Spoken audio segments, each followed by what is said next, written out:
The briefing room aboard the UHS Resolute smelled faintly of scorched coffee and ozone. Captain Miko Alvarez leaned one boot on the corner of the table, arms folded, eyes fixed on a rotating holomap of Tora, an ugly volcanic moon ringed by ash storms and active war zones. She didn't blink as it highlighted the Valkyrie siege cannon, nestled in a ravine like a predator at rest. "That thing's not just a gun," she said. "It's a planet killer with altitude problems." Beside her, Dr. Elijah Shin chewed the end of the stylus. His datapad was already filled with schematics of the cannon's power array. "Powerful, sure," he said, tapping a node.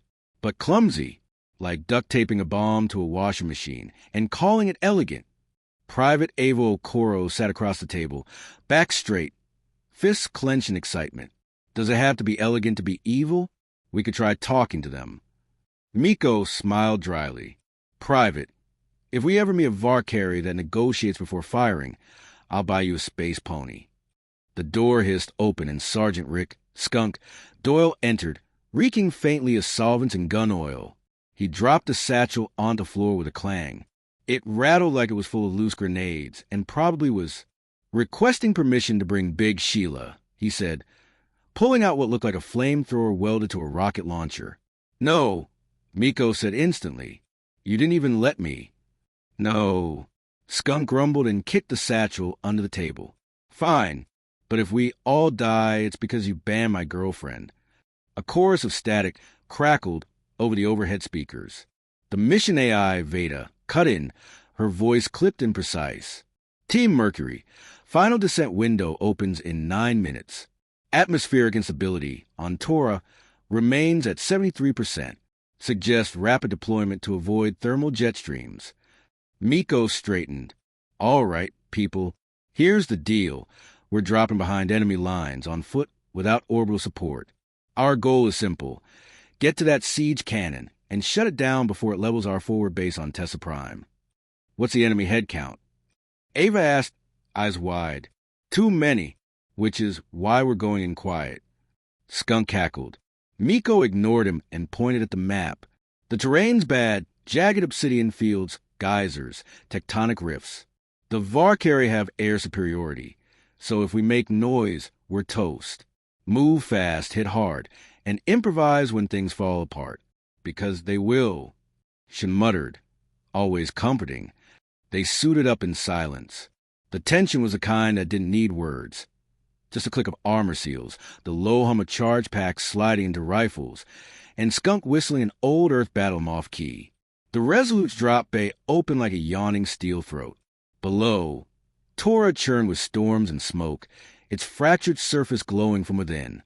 A distant boom reverberated even through the vacuum, a volcanic belch that shook the hull. "Into the belly of the beast," Miko muttered, stepping onto the drop ramp. The team followed. Skunk was last, his gear clanking like a madman's toolbox. They launched. The descent pod screamed through Torres' roiling atmosphere, shuddering under buffeting winds. Miko clutched the restraint bar, counting seconds. Static crawled over the comms. Shun cursed as the pod systems blinked red. Navigation offline. Propulsion rerouted. Impact unavoidable. "We're coming in hot," he shouted. "Very hot." They slammed into the ground like a meteor. The hatch blew off with a hiss. Miko was the first out, weapon raised, boots crunching on brittle black rock. Acrid smoke curled from the wreckage behind her. "Everyone alive?" she called. "Define alive," Shin croaked, crawling from the pod and patting down his limbs. Skunk emerged next, grinning, soot-streaked, and already cradling an unlicensed plasma saw. "Best landing since ARCS 9. That one took my eyebrows." Ava stumbled out last, shaken but upright. Her helmet twisted as she scanned the horizon. "Where's the signal beacon?" Miko pointed to the flaming piece of scrap 100 meters away. "There." "Well," Shin said, brushing ash from his collar, "that's going to complicate extraction." "Wasn't counting on extraction," Miko replied. "We finish the job, then we figure out how not to die. Priorities." Thunder rumbled in the distance, too rhythmic to be natural. Valkyrie patrols. Closing in. Time was short. A shrill beep lit up Shin's wrist console. He frowned. EMP pulse. Localized. Took out our comms. We're blind and deaf. Skunk looked delighted. That's it, then. Back to the basics. Bullets, blades, and bad ideas. Ava hesitated. Captain, we're 4 people on a hell planet with no backup, no signal, and no plan B. Miko looked at her, serious now. That's where humans shine, Private. We make it work. Doesn't matter how bad it gets.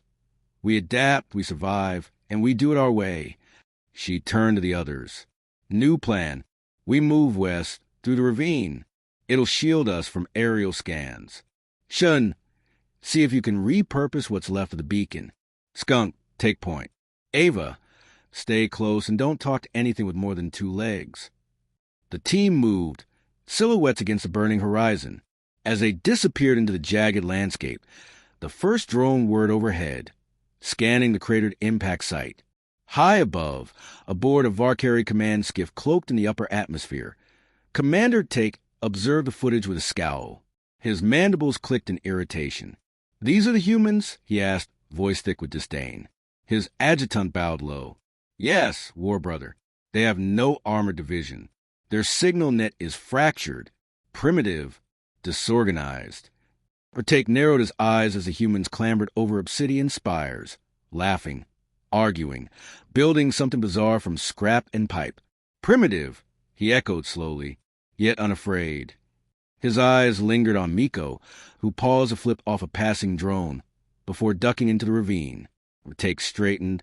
"Send a squad. Observe. Do not engage." He tapped a long claw against the screen where Skunk was duct-taping something volatile to a rock. "I want to see what they do next." The ravine swallowed them in shadow. Jagged basalt walls rose like the ribs of a dead god, and sulfuric steam hissed from vents along the rock floor. Captain Miko Alvarez adjusted her visor, scanning ahead through the rising thermal blur. "This place smells like someone barbecued a tire," she muttered, dragging a crate salvage from the drop pod. "Focus, Doc," Miko said. "We've got 18 clicks of the cannon, and no good terrain until then. Prioritize function over complaints." Shin stopped walking. Function would be a long-range comm unit and orbital cover. "All I've got is a partially melted relay array, a solar battery, and half a toaster." He held up the scorched appliance. Skunk grinned. "Then we're halfway to victory. Give me the toaster. I've got ideas." They set up camp in a pocket of rock, just wide enough for cover.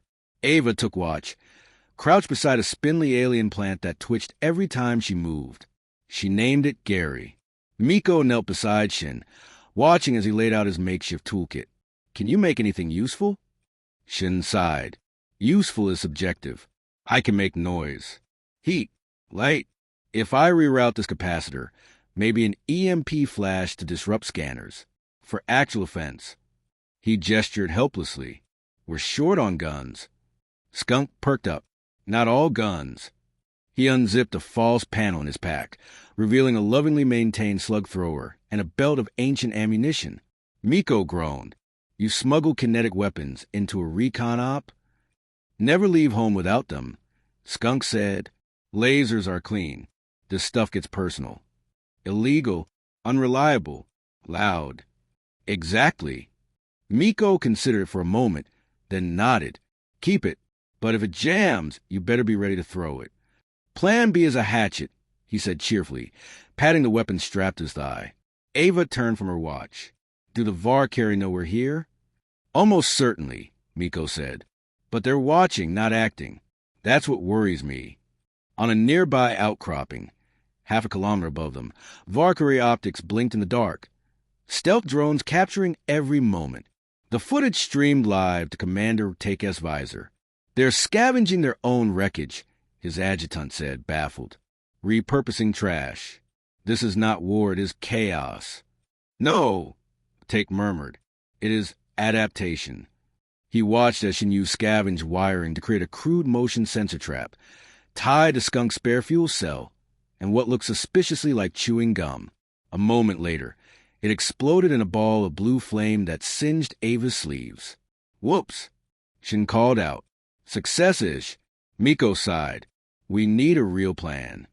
They sat in a semicircle beneath a rocky overhang as the sky dimmed. Taurus orbit dragged night across the landscape like a curtain of ash. Miko unrolled a tattered map and drew a path with her glove. This ridge leads to the cannon, but we can't go straight. We'll need to cut through the old mining tunnels here. She tapped a point circled in red. It's a risk, but it's the only way to avoid their aerial patrols. Old tunnels are bad news, Skunk said, especially if the Varkari didn't dig them. Ava leaned in. What if we try to reach out to whoever did? The locals? There are no locals, Miko said. Just ruins and bones. Torre has been a battleground since before we were born. Ava frowned. Not everything stays dead. Before Miko could argue, Gary, the twitchy alien plant, began to vibrate. Ava froze. The others raised weapons. From the tunnel mouth ahead, faint skittering echoed, followed by clicking sounds that didn't match any known Varkari signature. Shin whispered, "That's not a patrol." Dozens of eyes glinted in the dark. Small creatures, low to the ground, wearing what looked like repurposed metal plating and makeshift gear, emerged cautiously. One at the front, taller, with iridescent markings on its shell, stepped forward. It chirped, then bowed. Ava's face lit up. "Told you." Skunk lowered his rifle reluctantly. "If it spits acid, I'm blaming you." Miko stepped forward slowly, lowering her weapon. "Ava, talk to it." Ava nodded, heart pounding. She crouched, holding her hands out, palms up. "We're not your enemies. We're just trying to stop the Varkari cannon." The creature tilted its head. Then it reached into a pouch and pulled out a tiny projector.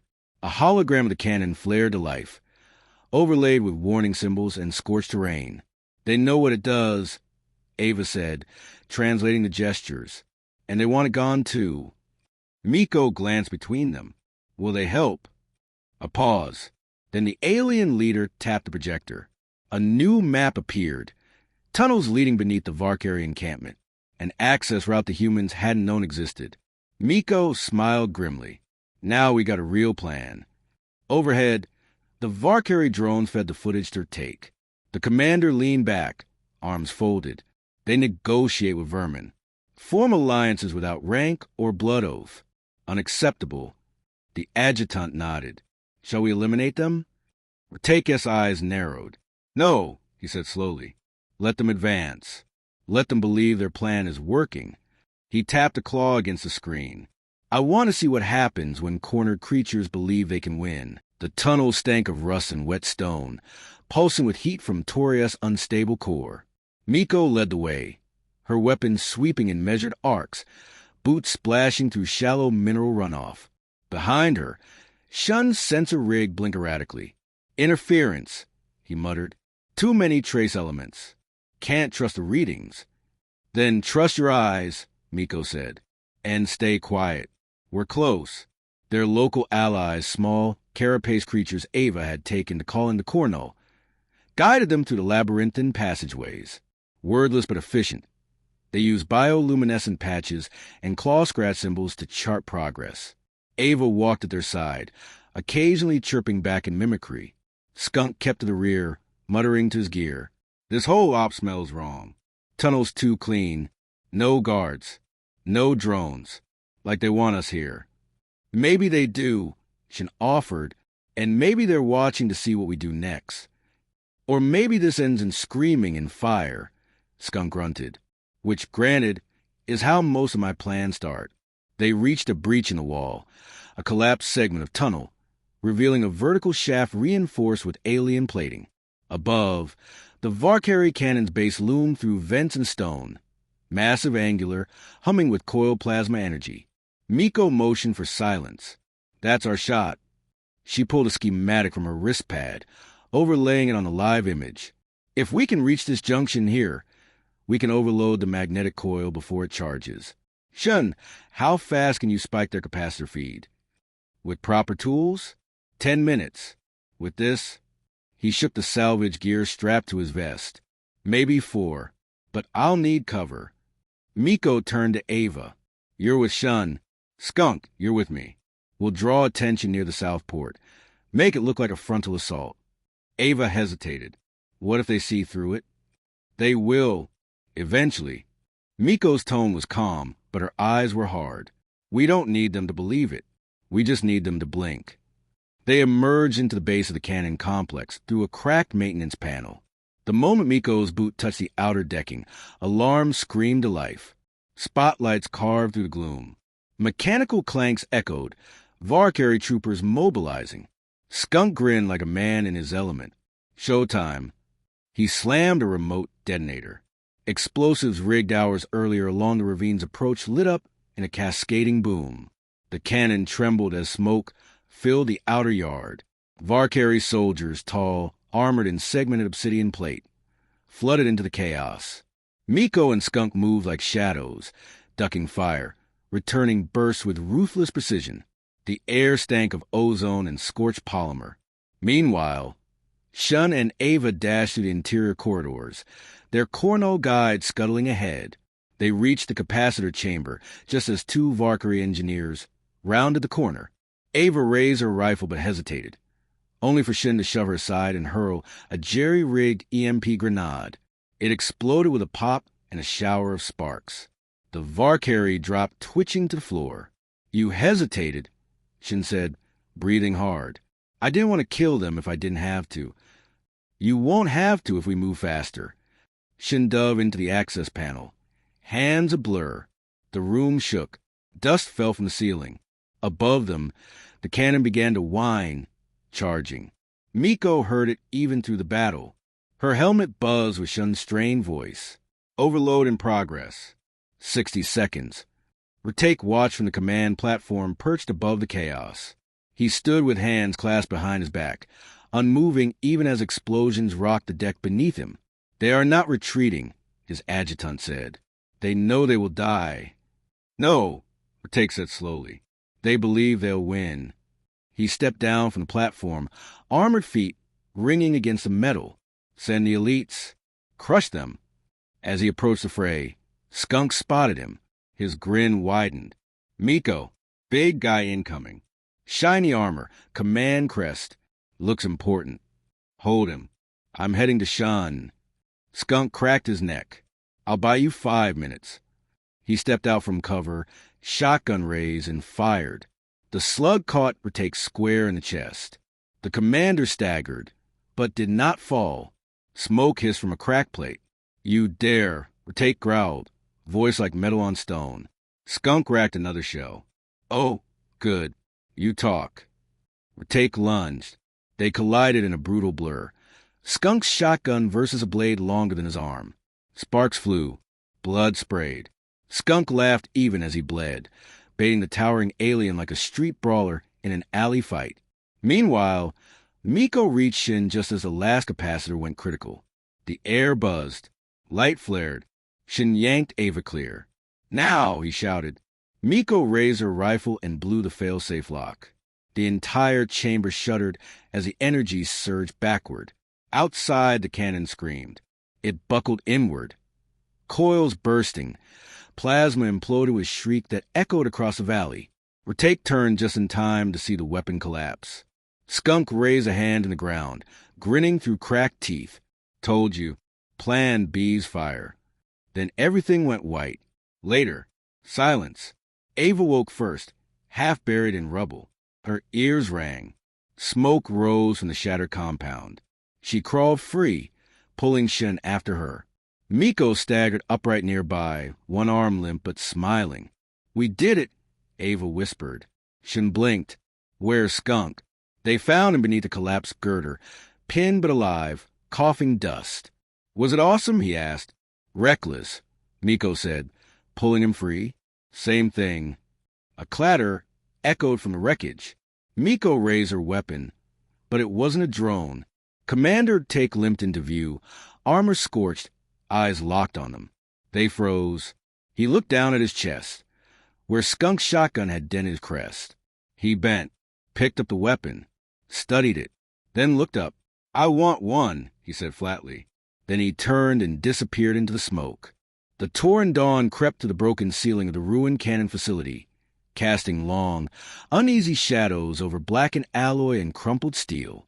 Miko sat on a slab of rubble, her arm in a sling and blood dried to a dark crust along her temple.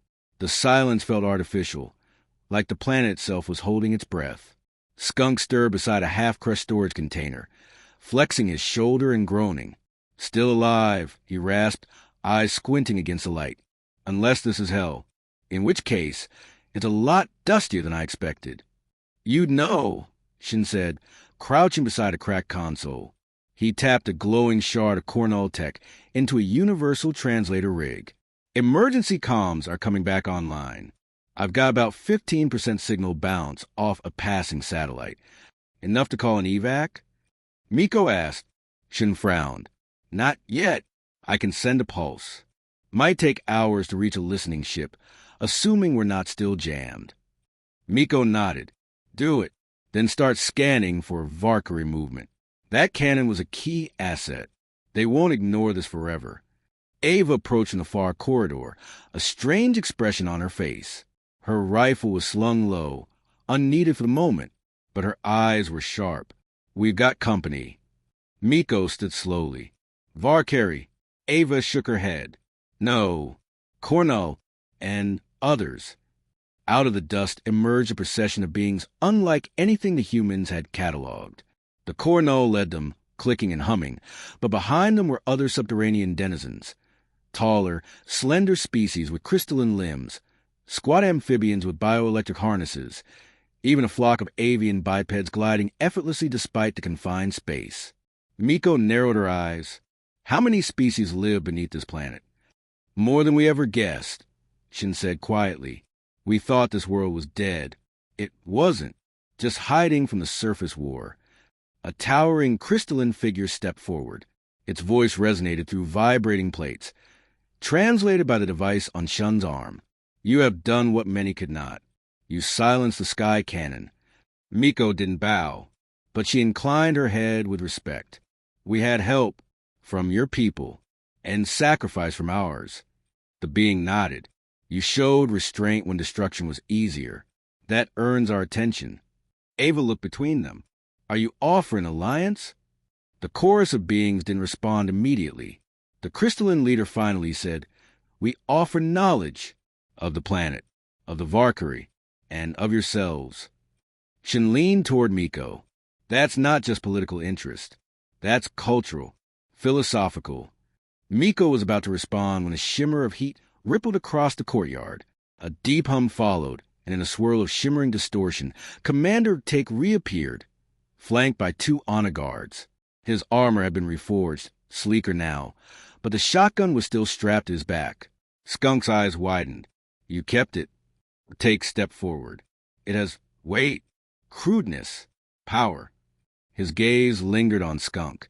"Your weapon wounds with finality. No recharge. No second thought. I respect this." "Then you respect the man who fired it?" Miko asked carefully. Take's eyes gleamed. "I respect the choice. You chose a blunt tool over elegant failure. You forced results." The crystalline leader stepped between them.